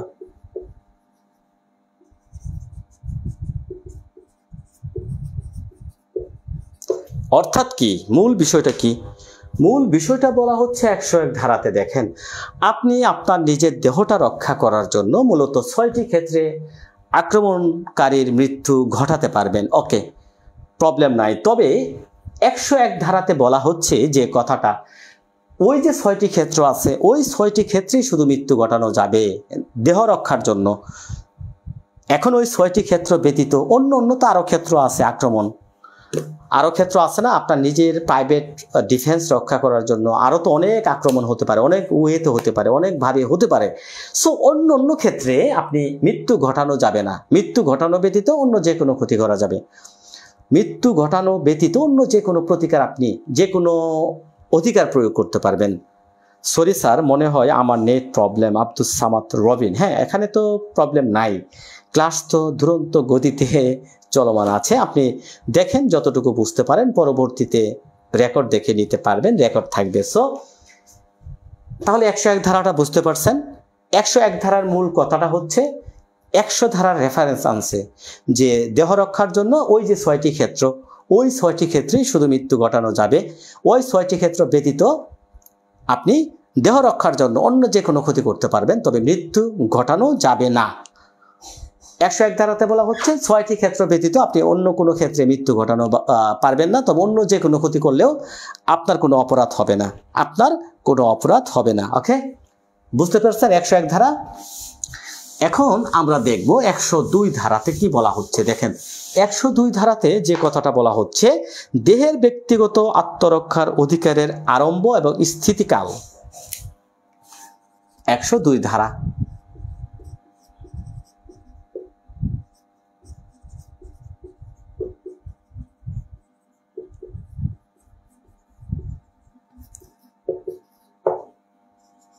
মানে আরম্ভ বলতে বোঝাচ্ছে আপনার কখন আত্মরক্ষার অধিকার শুরু হবে, আরম্ভ এবং স্থিতিকাল।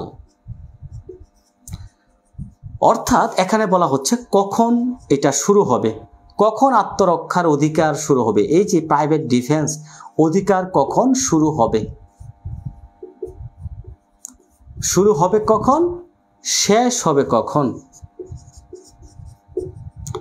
এটাই হচ্ছে মূলত প্রশ্ন। আত্মরক্ষার যে অধিকার, এই অধিকারটুকু আপনার কখন থেকে শুরু হবে, কখন শেষ হবে, এই বিষয়টা নিয়ে বলা হচ্ছে 102 ধারাতে। 102 ধারাতে দেখেন যে দেহের ব্যক্তিগত আত্মরক্ষার অধিকার বিপদের সম্ভাবনা দেখার সাথে সাথে শুরু হবে। অর্থাৎ বিপদ যখন আসন্ন,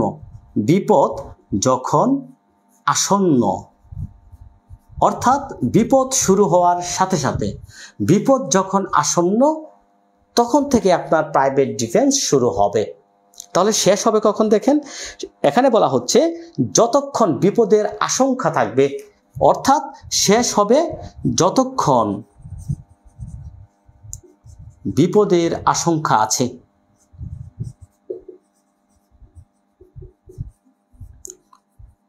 ততক্ষণ এটা স্থায়ী থাকবে। বিপদ চলে গেলে এটাও শেষ, বিপদ চলে গেলে শেষ।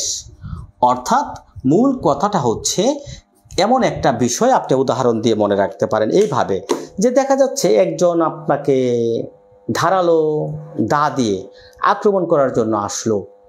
দেখা যাচ্ছে আপনার আক্রমণের যে গতি, একটা ধারালো ধা দিয়ে যখন আপনাকে হত্যা করার জন্য বা গুরুতর আঘাত করার জন্য একজন আক্রমণকারী দৌড়াইয়া আপনার দিকে আসতেছে, আপনার কিন্তু ব্যক্তিগত আত্মরক্ষার অধিকারটা স্টার্ট হয়ে গেল, শুরু হয়ে গেল। এখন দেখা যাচ্ছে পাশে দুইজন দাঁড়ানো বা তিনজন ব্যক্তি আছে, ওই আক্রমণকারীকে কি করলো, ধরে ফেললো দা সহ, তার হাত থেকে দাটা নিয়ে নিল। তখন কি আপনার ব্যক্তিগত আত্মরক্ষার অধিকার থাকবে? দেখা যাচ্ছে একজন দা নিয়ে আপনার দিকে তাড়িয়ে আসলো, এগিয়ে আসলো আক্রমণ করার জন্য, আরেকজন ব্যক্তি দাটা তার হাত থেকে কেড়ে নিল, তাহলে কিন্তু আপনার অধিকার শেষ। তখন কি করলেন, আপনি আরেকটা দা নিয়ে তাকে হত্যা করে ফেললেন। সো এই ক্ষেত্রে কি ব্যক্তিগত আত্মরক্ষার অধিকার প্রয়োগ করা যাবে? নো, এই ক্ষেত্রে আপনি এখানে ব্যক্তিগত আত্মরক্ষার অধিকার প্রয়োগ করতে পারবেন না। অর্থাৎ বিপদ কিন্তু তখন শেষ। তার হাত থেকে যখন দাটা কেড়ে নেওয়া হলো, দাটা কেড়ে নেওয়ার সাথে সাথেই আপনার যে ব্যক্তিগত আত্মরক্ষার যে অধিকার, এই অধিকার কিন্তু শেষ হয়ে গেল। অর্থাৎ এখানে মূল কথাটা হচ্ছে, বিপদ শুরু হওয়ার সাথে সাথে আপনার অধিকার শুরু হবে, বিপদ শেষ আপনার অধিকারও শেষ। এইটাই 102 ধারা।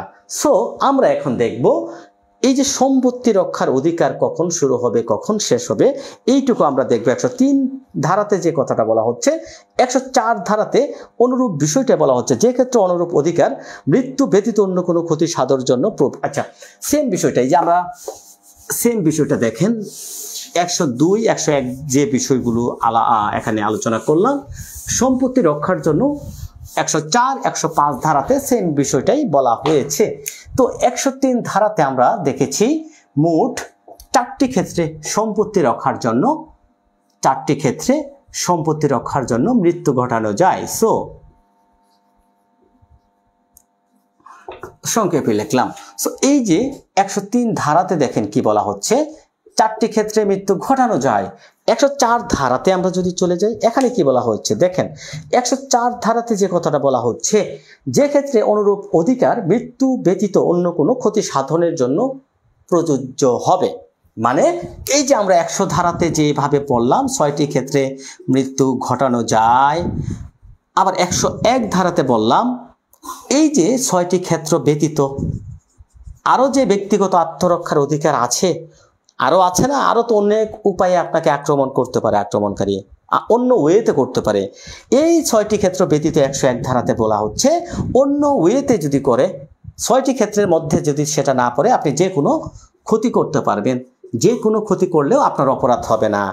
সেম ভাবে 104 ধারাতেও সম্পত্তি রক্ষার জন্য যে 4টি ক্ষেত্র আছে, এই 4টি ক্ষেত্র ব্যতীত, এই 4টি ক্ষেত্র ব্যতীত আপনি কি করতে পারবেন, মৃত্যু ঘটানো যাবে না।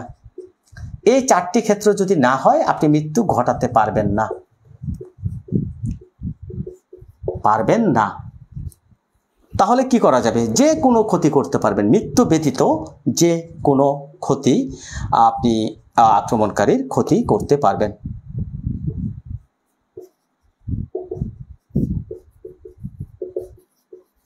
বুঝছেন, বুঝতে পেরেছেন কিনা কমেন্ট করবেন। যে 103 ধারার যে 4টি ক্ষেত্রে আপনি আক্রমণকারীর মৃত্যু ঘটাতে পারবেন। ওকে, 104 ধারাতে বলা হচ্ছে ওই 4টি ক্ষেত্র ব্যতীত, 103 ধারার 4টি ক্ষেত্র ব্যতীত আপনি মৃত্যু ব্যতীত যে কোনো ক্ষতি করতে পারবেন। মানে ওই 4টি ক্ষেত্রেই শুধু মৃত্যু ঘটানো যাবে। 4টি ক্ষেত্রে যদি না আসে, অন্য ওয়েতে যদি আপনাকে আক্রমণ করতে আসে, তখন আপনি মৃত্যু ব্যতীত যে কোনো ক্ষতি করতে পারবেন। আপনার কোনো ফৌজদারি দায়, লাইবিলিটি হবে না। এখানে আপনাকে অব্যাহতি দেওয়া হয়েছে। ওকে লিখবেন, বুঝতে পারলে ওকে লিখবেন, না বুঝতে পারলে আবার বলবো। এখন দেখেন আমরা 105 ধারায় চলে যাই। চলুন আমরা 105 ধারাতে কি বলা হচ্ছে, এই যে আমরা 102 ধারাতে যে কথাটা পড়লাম, সেম বিষয়টা বলা হচ্ছে 105 ধারাতে। দেখেন, আরম্ভ এবং স্থিতিকাল। আরম্ভ, সম্পত্তি সম্পর্কিত ব্যক্তিগত আত্মরক্ষার অধিকারের আরম্ভ এবং স্থিতিকাল। তাহলে সম্পত্তি রক্ষার জন্য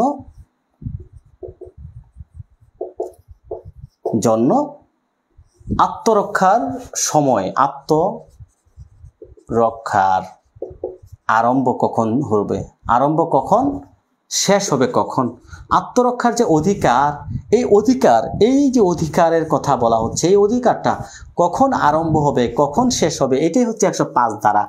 যোগ করতে পারেন 102 ধারা।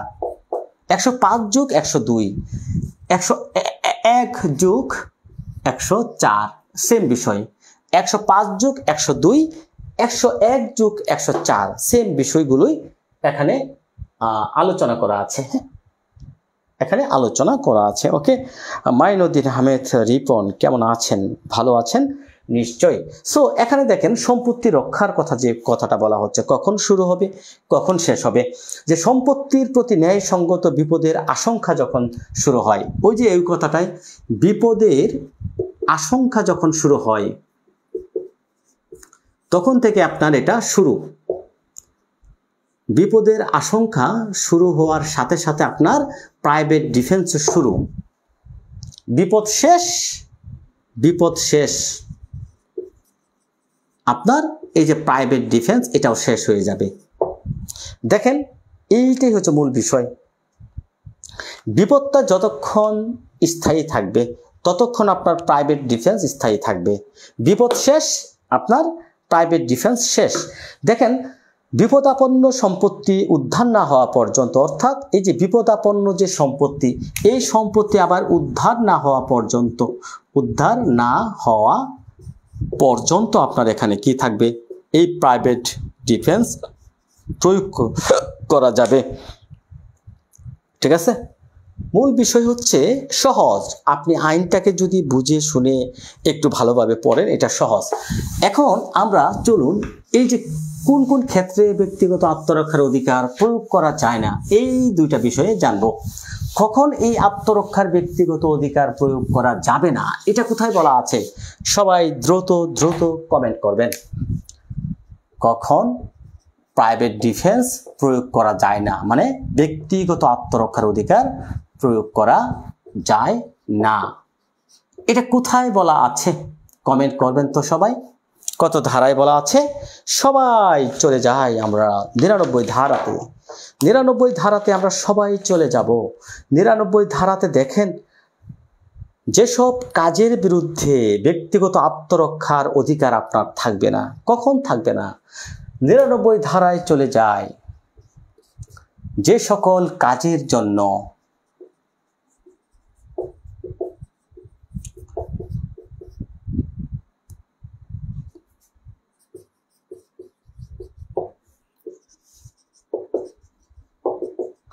কয়টি ক্ষেত্রে? মোট 4টি ক্ষেত্রের কথা বলা হচ্ছে 99 ধারা। Tahmina, very good.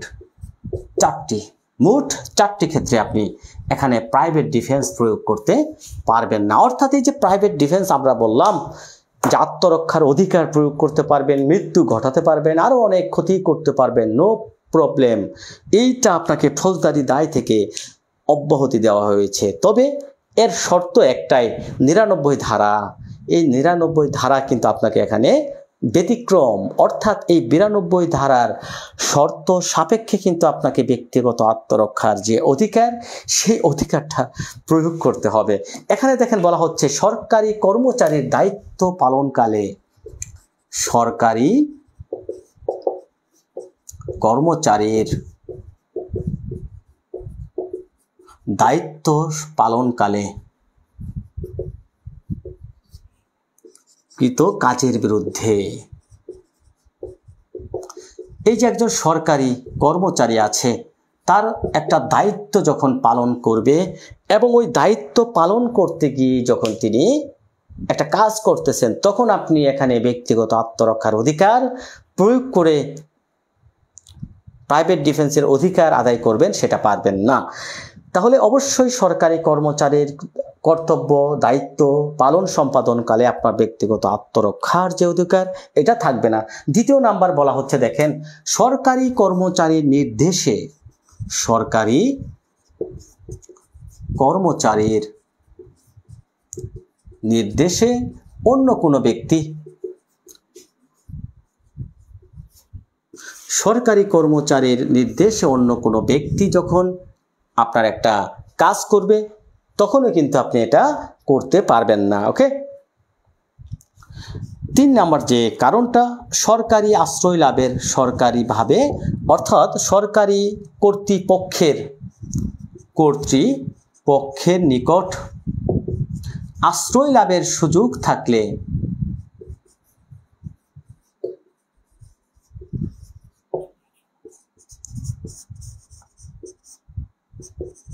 দেখা যাচ্ছে আপনার পাশে একজন পুলিশ দাঁড়ানো আছে, তিনি হচ্ছেন একজন সরকারি কর্মচারী, একজন আক্রমণকারী আপনাকে হত্যা করার জন্য আসলো বা গুরুতর জখম করার জন্য আসলো, আপনি কিন্তু একটু দৌড় দিয়ে ওই সরকারি কর্মচারী যেহেতু আছে তার নিকট আশ্রয় নিতে পারেন, বা পার্শ্ববর্তী একটা থানা আছে, আপনি দৌড় দিয়ে কিন্তু থানায় প্রবেশ করতে পারবেন, তখন কিন্তু আপনার নিজে সেভ হয়ে যাবেন। দেখা যাচ্ছে পাশে একটা থানা আছে,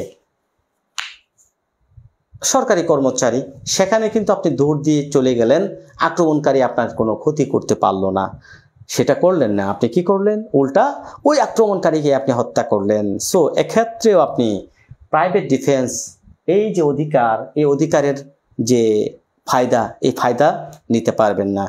তাহলে এখানে সরকারি কর্তৃপক্ষের নিকট আশ্রয় লাভের সুযোগ থাকলেও এটা করা যাবে না। এখন দেখেন, প্রয়োজনের বেশি আত্মরক্ষার অধিকার প্রয়োগ করা যাবে না। প্রয়োজনের বেশি,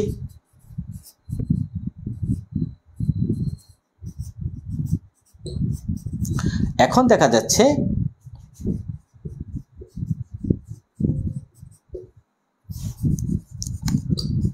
প্রয়োজনের বেশিটা কি, প্রয়োজনের বেশিও আপনি এখানে আত্মরক্ষার যে অধিকার, প্রাইভেট ডিফেন্স, এটাও প্রয়োগ করতে পারবেন। এটা আবার কেমন দেখেন, একজন লাঠি দিয়ে আপনাকে আঘাত করতে আসলো, লাঠি, বাঁশের লাঠি হতে পারে, এই লাঠি দিয়ে আঘাত করলে আপনি বড় জোর কি হতে পারেন, গুরুতর আঘাত বা সাধারণ জখম হতে পারে।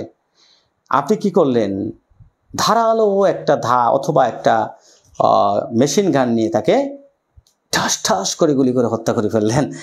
এখানে প্রয়োজনের বেশি হয়ে গেল না? এই বিষয়টা এখানে বলা হচ্ছে যে প্রয়োজনের অতিরিক্ত আত্মরক্ষার অধিকার প্রয়োগ করা যাবে না। সো আমরা এখানে সামারি যদি করি যে 99 ধারাতে আমাদের যে বিষয়টা এখানে বলা হচ্ছে, মোট 4টি ক্ষেত্রে ব্যক্তিগত আত্মরক্ষার অধিকার প্রয়োগ করা যাবে না। অর্থাৎ আমরা 100 ধারা পড়ি আর 99 ধারা শর্ত সাপেক্ষে পড়তে হবে, 100 ধারা বা 103 ধারা অথবা 96, 97 ধারা প্রাইভেট ডিফেন্স বা আত্মরক্ষার অধিকার প্রয়োগ করবেন। ওকে, নো প্রবলেম। তবে শর্ত হচ্ছে একটাই, এখানে 99 ধারার শর্ত সাপেক্ষে আপনাকে আত্মরক্ষার যে অধিকার, প্রাইভেট ডিফেন্সের অধিকারটা প্রয়োগ করতে হবে। 99 ধারার মোট 4টি শর্ত আপনাকে মেনে চলতে হবে। এটাই হচ্ছে মূলত বিষয়, যে সরকারি কর্মচারীর নিকট বা সরকারি কর্মচারীর দায়িত্ব পালনকালে তাদের কাজের বিরুদ্ধে আপনি প্রাইভেট ডিফেন্স প্রয়োগ করতে পারবেন না। সরকারি কর্মচারীর নির্দেশে বা হুকুমে অন্য কোনো ব্যক্তি কেউ কোনো কাজ করলো, ওই কাজের বিরুদ্ধে আপনি আত্মরক্ষার অধিকার প্রয়োগ করতে পারবেন না। সরকারি কর্তৃপক্ষের নিকট যদি আশ্রয় লাভের সুযোগ থাকে সেক্ষেত্রেও আপনি পারবেন না। প্রয়োজনের অতিরিক্ত বেশিও আপনি প্রাইভেট ডিফেন্স প্রয়োগ করতে পারবেন না। ওকে লিখবেন, ডাল লিখবেন, বুঝতে পারলে। তো আমরা এখানে আরো 2টা ধারা পড়ব, চমৎকার 2টা ধারা। একটা ধারা হচ্ছে 98 ধারা, আরেকটা ধারা হচ্ছে 106 ধারা। এখন ইদানিং দেখা যাচ্ছে এই 98, 106 এই 2টা ধারা থেকেও প্রশ্ন করা হয়, প্রবলেমেটিক প্রশ্ন করা হয়। যারা লিখিত পরীক্ষা দিয়েছেন তারা জানেন। 2টি ধারাও খুবই গুরুত্বপূর্ণ 2টা ধারা। তোর মধ্যে আমরা 98 ধারাটা আগে পড়ে নেই। দেখেন, এই 98 ধারাতে যে কথাটা বলা হচ্ছে, অপ্রকৃতিস্থ ব্যক্তি ইত্যাদির কাজের বিরুদ্ধে আত্মরক্ষার ব্যক্তিগত অধিকার, অর্থাৎ আনসাউন্ড মাইন্ড বা অপ্রকৃতিস্থ ব্যক্তি 98 ধারাতে বলা হচ্ছে। 98 ধারা অপ্রকৃতিস্থ ব্যক্তির বিরুদ্ধে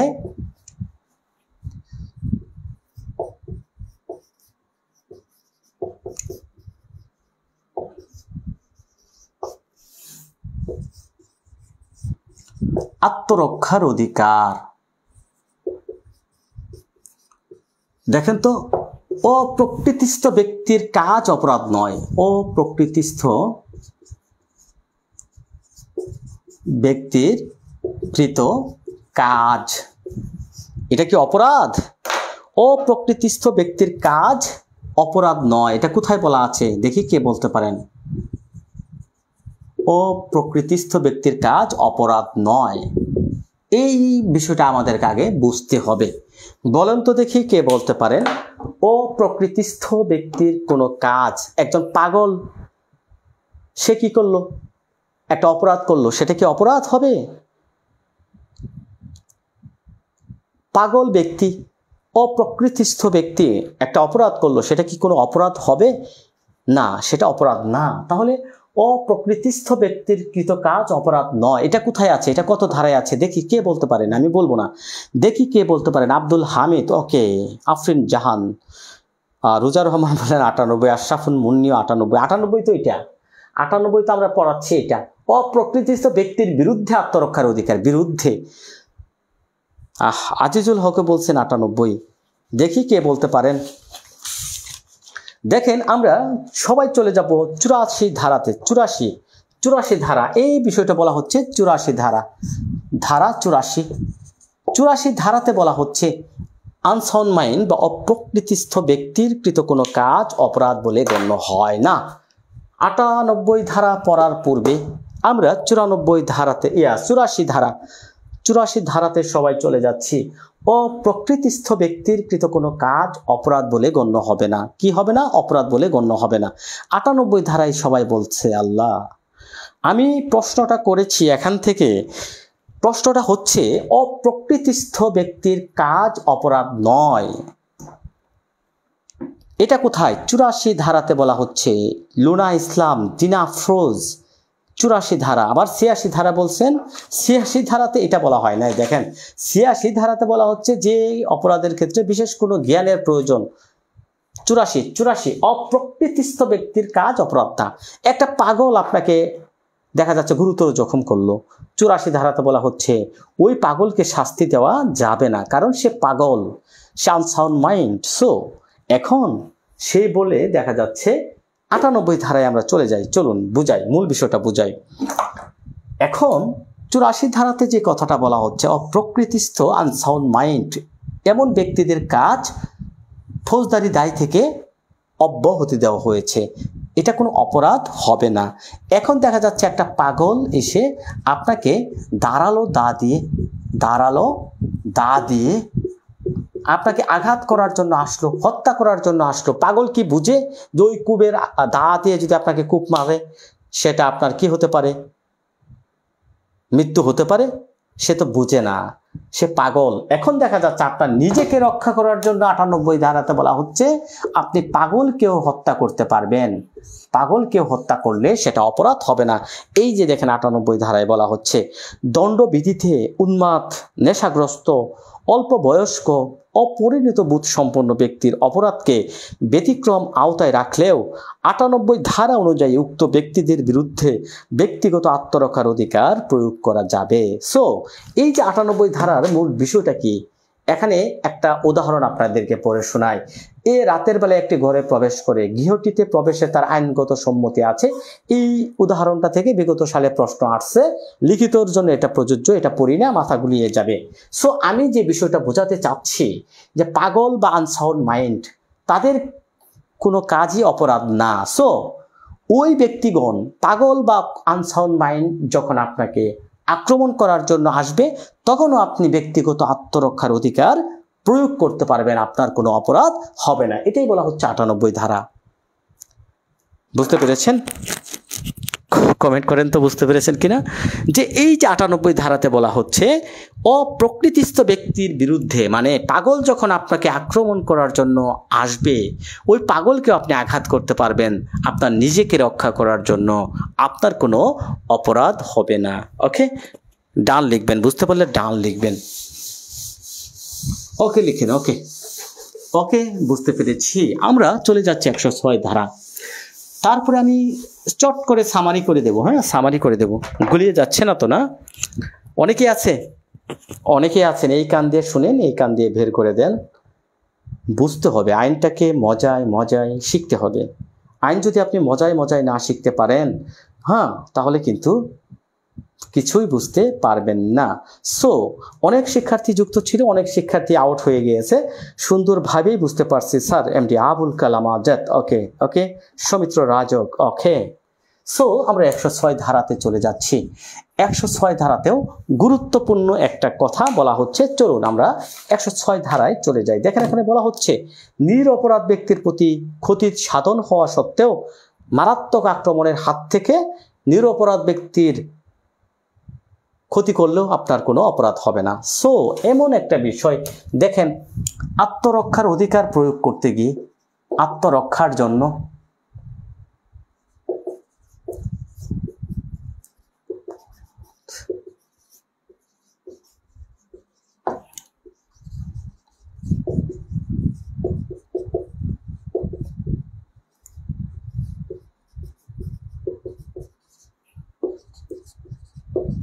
দেখেন আমি সহজ ভাষায় লিখলাম যে আপনার আত্মরক্ষার জন্য নিরপরাধ ব্যক্তির ক্ষতি সাধন করলেও আপনার কোনো অপরাধ হবে না। বইয়ে এইভাবে লেখা নাই, বইয়ে অন্য উপায়ে লেখা আছে। দেখেন এখানে বইয়ে যেভাবে লেখা আছে যে নিরপরাধ ব্যক্তির প্রতি ক্ষতি সাধিত হওয়ার সম্ভাবনার ক্ষেত্রে মারাত্মক আক্রমণের বিরুদ্ধে ব্যক্তিগত আত্মরক্ষার অধিকার। সো এইটুকু হচ্ছে এমন একটা বিষয় যে আপনার আত্মরক্ষার জন্য দেখা যাচ্ছে কোনো নিরপরাধ ব্যক্তির ক্ষতি করলেন, আপনার তখন কোনো অপরাধ হবে না। এটা কোন ক্ষেত্রে, কখন? এখানে একটা উদাহরণ হিসেবে আমি বলতে পারি, উদাহরণটা দেখেন তাহলে বুঝতে পারবেন। এমন একটা বিষয় দেখা যাচ্ছে একদল সন্ত্রাসী তাদের হাতে কি পিস্তল আছে, পিস্তল। একদল সন্ত্রাসী তাদের হাতে পিস্তল দিয়ে আপনাকে কি করলো, ধাওয়া করলো হত্যা করার জন্য। ধাওয়া করলো কিসের জন্য? হত্যার জন্য। একদল সন্ত্রাসী যখন আপনাকে হত্যা করার জন্য ধাওয়া করলো, আপনি নিজেকে রক্ষা করার জন্য তাদের উপরে গুলি ছুড়তে পারেন। এখন দেখা যাচ্ছে এই যে সন্ত্রাসীগণ ধাওয়া করতে করতে দেখা যাচ্ছে কিছু পথ শিশু তাদের দলের সাথে মিশে গেল। এখন এই যে পথ শিশু কিছু সন্ত্রাসী একত্র হয়ে গেল। আমরা সিনেমাতে দেখি না যে নায়ককে দেখা যাচ্ছে কিছু ভিলেন ধাওয়া করে হত্যা করার জন্য, মারপিট করার জন্য। দেখা যাচ্ছে ওই ভিলেনগুলো কিছু সাধারণ মানুষের মাঝেও একত্র হয়ে যায়। সো ওই রকমই একজন সন্ত্রাসী, একদল কয়েকজন সন্ত্রাসী বা একজন সন্ত্রাসী হতে পারে, একদল সন্ত্রাসী বা একজনের ধরি, একজন সন্ত্রাসী ধরেন আপনাকে হত্যা করার জন্য কিছু পথ শিশুর কাছে ওই দলের সাথে তারা মিশে গেল। এখন দেখা যাচ্ছে ওই শিশুদের মধ্য থেকে আপনাকে গুলি করতেছে হত্যা করার জন্য আপনাকে। এখন আপনিও কি করতে পারবেন? গুলি করতে পারবেন তাদের উদ্দেশ্য করে। এখন এই যে তাদের প্রতি গুলি করলেন, এখানে কিছু শিশু মারা গেল, একজন শিশু মারা গেল, এক্ষেত্রে আপনার কোনো অপরাধ হবে না। বুঝতে পেরেছেন কিনা কমেন্ট করবেন। লিখিত এমসিকিউর জন্য খুবই খুবই খুবই গুরুত্বপূর্ণ। রাজীব বিশ্বাস রাজু, শুধু লিখিত এমসিকিউ না, এটা আপনার জন্য প্রযোজ্য, আপনার জন্য গুরুত্বপূর্ণ, ভাইবার জন্য। অর্থাৎ শুধু ল স্টুডেন্ট বা আইনজীবী শিক্ষার্থী তাদের জন্য না, আজকের এই টপিকসটা যে কোনো সাধারণ নাগরিকের জন্য প্রযোজ্য, কারণ আইন জানা সকল ব্যক্তির জন্যই কর্তব্য। এখন দেখেন 106 ধারায় আত্মরক্ষার জন্য নিরপরাধ ব্যক্তির ক্ষতি সাধন করলেও আপনার কোনো অপরাধ হবে না। দেখা যাচ্ছে কেউ আক্রমণ করলো, ওই আক্রমণের হাত থেকে রক্ষা করার জন্য আপনি তাকে গুলি করলেন, ওই গুলি যায় অন্য কোনো ব্যক্তির গায়ে লাগলো, সেক্ষেত্রে আপনার কোনো অপরাধ হবে না। সিম্পল বিষয়। বুঝতে পেরেছেন কিনা কমেন্ট করবেন। বুঝতে পারলে আমি কি করব, সামারি টেনে দেবো আজকের ক্লাসে একটা সামারি টেনে দেবো, এবং কে কোন জেলা থেকে যুক্ত ছিলেন কমেন্ট করবেন। এবং যে সকল শিক্ষার্থী বার কাউন্সিলের একটা সেরা চমৎকার গোছানো প্রস্তুতি নিতে যাচ্ছেন, আমাদের এখানে কয়টি ক্লাস হচ্ছে জানেন? সপ্তাহে 5টি করে ক্লাস নিচ্ছে। এখন 5টি ক্লাস হচ্ছে, আমাদের প্যানেল কোডের ক্লাস চলমান, 3টি করে পরীক্ষা হচ্ছে আমাদের স্পেশাল ব্যাচে, 2টি ক্লাস পরীক্ষা, এমসিকিউ পরীক্ষা, এবং আমাদের রেগুলার বেসে, অর্থাৎ মোট 3টি এমসিকিউ পরীক্ষা সপ্তাহে আপনি দিতে পারবেন। দেখা যাচ্ছে। এরকম ক্লাস হচ্ছে আমাদের এখানে। আপনার যে কোনো প্রস্তুতির জন্য আমাদের সাথে যোগাযোগ করতে পারেন। আমাদের সাথে যোগাযোগ করার ঠিকানা হচ্ছে 01727867215। এই হোয়াটসঅ্যাপ নাম্বারে যোগাযোগ করবেন। সো ভোলা থেকে মুসলিউদ্দিন, লাবণ্য শেখ, আফরিন ইসলাম, জি রুচা রহমান, আমি রাজশাহী থেকে স্যার সৌমিত্র রাজু। সো আজকের ক্লাসের সবচাইতে সামারিটুকু, মূল অংশটুকু আপনাদেরকে আমি এই মুহূর্তে 2 থেকে 3 মিনিটে বলে দিচ্ছি। স্যার আবার একবার রিপিট। 106 মাজহারুল ইসলাম। দেখেন, ধরেন এখানে কিছু সন্ত্রাসী আছে, কিছু সন্ত্রাসী ধরেন, আমি চিত্র আঁকতে পারি না, ঠিক আছে? কিছু সন্ত্রাসী আপনাকে আক্রমণ করলো। এখন আপনি এ নামক একজন ব্যক্তি, তার প্রতি ঠাস ঠাস করে গুলি চলল। এখন আপনিও তাদেরকে ঠাস ঠাস করে আপনার নিজের রক্ষা করার জন্য গুলি চললেন। এই গুলি পাশে কিছু শিশু থাকবে, যে কোনো একজন ব্যক্তির কাছে তার শরীরে রাখলো, তার শরীরে লেগে সে মারা গেল। এখানে আপনার কোনো অপরাধ হবে না। অর্থাৎ নিজেকে আত্মরক্ষার অধিকার প্রয়োগ করতে গিয়ে দেখা যাচ্ছে নিরপরাধ ব্যক্তি, নিরপরাধ বা নির্দোষ কোনো ব্যক্তি, অন্য কোনো ব্যক্তি, আক্রমণকারী তো আছেই, আক্রমণকারী ব্যতীত অন্য কোনো ব্যক্তিও যদি মারা যায়, সেক্ষেত্রে আপনার কোনো অপরাধ হবে না। খুব সুন্দর ক্লাস হচ্ছে, আলহামদুলিল্লাহ। রাজীব বিশ্বাস, রাজু। ওকে, এটি হচ্ছে মূল বিষয়। সামারি করে দিচ্ছি 1 মিনিটে। আমরা প্রাইভেট ডিফেন্স বা আত্মরক্ষার অধিকার পড়লাম। আত্মরক্ষার অধিকার কাকে বলে? সবাই কমেন্ট করবেন। আত্মরক্ষার অধিকার বা প্রাইভেট ডিফেন্স আমরা পড়েছি আজকের ক্লাসে। এটার অর্থ কি? যে এই যে আমরা 96 থেকে 106 ধারা আলোচনা করলাম, এখানে কোথাও সংজ্ঞা নাই। প্রাইভেট ডিফেন্সের সংজ্ঞা কোনো ধারাতেই নাই। আমরা প্রাইভেট ডিফেন্স বলতে বুঝলাম যে নিজেকে রক্ষা করার জন্য, নিজের শরীর বা সম্পত্তি রক্ষা করার জন্য আইন স্বীকৃত যে অধিকার, সেই অধিকার প্রাইভেট ডিফেন্স নামে পরিচিত। আইন আপনাকে যে অধিকার দিয়েছে, এটাই হচ্ছে প্রাইভেট ডিফেন্স।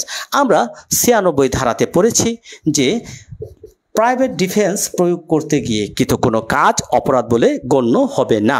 তারপরে আমরা পড়লাম 97 ধারাতে পড়লাম 2টি ক্ষেত্রে আপনি আত্মরক্ষার ব্যক্তিগত অধিকার প্রয়োগ করতে পারবেন। একটা কি? সম্পত্তি, আরেকটা হচ্ছে দেহ বা সম্পত্তি। আবার আমরা 98 ধারাতে পড়লাম। 98 ধারাতে কি পড়েছি? আনসাউন্ড মাইন্ড, অপ্রকৃতিস্থ ব্যক্তির বিরুদ্ধেও আপনি আত্মরক্ষার ব্যক্তিগত অধিকার প্রয়োগ করতে পারবেন। আমরা 99 ধারাতে পড়লাম 4টি ক্ষেত্রে ব্যক্তিগত আত্মরক্ষার অধিকার প্রয়োগ করা যায় না, কাটাকাটি যাবে না। আমরা 100 ধারাতে পড়লাম দেহ রক্ষার জন্য কয়টি? 6টি ক্ষেত্রে মৃত্যু ঘটানো যাবে। 101 ধারাতে পড়লাম এর আরম্ভ হওয়া, মানে এই যে 101 ধারাতে পড়লাম কি? 6টি ক্ষেত্র ব্যতীত মৃত্যু ঘটানো যাবে 6টি ক্ষেত্রে। তবে ওই 6টি ক্ষেত্র যদি না হয়, অন্য যে কোনো ক্ষেত্রে মৃত্যু ঘটানো যাবে না, তবে অন্য কোনো ক্ষতি করা যাবে। 102 ধারাতে পড়লাম আরম্ভ এবং স্থিতি, যখন বিপদের আশঙ্কা তখনই আপনার আত্মরক্ষার অধিকার শুরু হবে, বিপদ শেষ আত্মরক্ষার অধিকারও শেষ। 103 ধারাতে পড়লাম সম্পত্তি রক্ষার জন্য মোট 3টি ক্ষেত্রে না 4টি ক্ষেত্রে মৃত্যু ঘটানো যাবে। সো এই যে 103 ধারা সম্পত্তি রক্ষার জন্য মোট 4টি ক্ষেত্রে মৃত্যু ঘটানো যাবে। তবে 104 ধারাতে বলা হচ্ছে ওই 4টি ক্ষেত্র ব্যতীত অন্য যে কোনো ক্ষেত্রে আপনাকে যদি আক্রমণ করে, আপনি মৃত্যু ব্যতীত অন্য যে কোনো ক্ষতি করতে পারবেন, তখন মৃত্যু ঘটানো যাবে না, অন্য যে কোনো ক্ষতি করতে পারবেন। 105 ধারাতে বলা হচ্ছে এই যে 102 ধারার সেম, 105 ধারাতে বলা হচ্ছে আরম্ভ এবং স্থিতিকাল, বিপদ শুরু হওয়ার থেকেই আরম্ভ, বিপদ শেষ আপনার কার্যকারিতাও শেষ প্রাইভেট ডিফেন্সের। 106 ধারাতে আমরা পড়লাম নিরপরাধ ব্যক্তি, সেক্ষেত্রে যদি কোনো ক্ষতি সাধন হয় প্রাইভেট ডিফেন্স প্রয়োগ করতে গিয়ে, সেক্ষেত্রেও আপনার কোনো অপরাধ হবে না। সো আজকের আলোচনা এইটুকুই। আমরা পরবর্তী ক্লাসে এই যে 4র্থ অধ্যায় খুবই গুরুত্বপূর্ণ, 4র্থ অধ্যায় থেকে লিখিত পরীক্ষায় হয়। আমরা 76 থেকে 95 ধারা পর্যন্ত পরবর্তী ক্লাসে আমরা আলোচনা করব। এখানে 4র্থ অধ্যায়ের এইটুকু বাকি। 76 থেকে 95 ধারা হচ্ছে আমাদের পরবর্তী ক্লাস। ধারা ঢাকা থেকে যুক্ত আছে স্যার। তো ক্লাস শেষ। আমি একটা কথাই আপনাদের উদ্দেশ্যে বলবো, যারা আইনের শিক্ষার্থী মনোযোগের সাথে বইয়ের অর্থ, একটা ধারাতে কি বোঝাতে চাচ্ছে, ধারার অংশটুকু বুঝতে হবে। আপনি সহজ ভাষায় যেভাবে বুঝতে পারেন সেভাবে বুঝবেন। ধারার সামারিটা, বেসিকটা যদি আপনার জানা থাকে, বার কাউন্সিল পরীক্ষাতে যেভাবে প্রশ্ন করুক না কেন আপনি উত্তর করতে পারবেন, ঘুরিয়ে ফিরিয়ে উল্টিয়ে পাল্টে যেভাবে হোক। তবে আইনজীবী হতে হলে আপনাকে কি করতে হবে? কঠোর একটা পরিশ্রম, অধ্যবসায়, লক্ষ্য এগুলো ঠিক রাখতে হবে। পরীক্ষা যদি হয় 2 মাস পরে, এই 2 মাসের একটা রুটিন আপনার নিজে নিজে করতে হবে যে হ্যাঁ আজ আমি তামাদি আইন পড়ব, পরশু সুনির্দিষ্ট পড়ব, তরশু ফৌজদারি পড়ব। হ্যাঁ পড়েন, নো প্রবলেম, টার্গেট রেখে পড়তে হবে। পড়ার পূর্বে আপনাকে একটা কথা খেয়াল রাখতে হবে। কি রাখতে হবে? আজ যা পড়লেন কাল যেন ভুলে না যান, কাল যা পড়লেন পরশু যেন ভুলে না যান। তাহলে উপায়টা কি? নিয়মিত লিখতে হবে, নিয়মিত রিভিশন করতে হবে। প্রিয় শিক্ষার্থীবৃন্দ, আমাদের স্পেশাল ব্যাচে যারা যুক্ত আছেন তাদের উদ্দেশ্যে বলবো, এর পূর্বে যে ক্লাসগুলো হয়েছে ক্লাসগুলো মাঝে মাঝে দেখবেন। আমার একটা গল্প বলি। আমি যখন পরীক্ষার্থী ছিলাম বার কাউন্সিলের, তখন আমি যেখানে জার্নিতে গেতাম, কোথাও ঘুরতে গেতাম, মোবাইলে ক্লাসগুলো, যে কোনো আইনের ভিডিওগুলো আমি নিজে নিজে রেকর্ড করতাম, বা অন্য কোনো আইন শিক্ষার্থী বা কোনো শিক্ষকের ক্লাস থাকলে আমি সেগুলো রেকর্ড করে রাখতাম। কোথাও গেতাম, হেডফোন কানে লাগিয়ে শুনে শুনে যাইতাম। দেখেন আজকের ক্লাসে কোথা থেকে প্রশ্ন হবে ভাই? 96 থেকে 106 ধারা এর মধ্যেই তো প্রশ্ন হবে। যদি হয় কোথা থেকে প্রশ্ন হবে সকল কিছুই কিন্তু আমি ক্লাসের ভিতরে আনছি।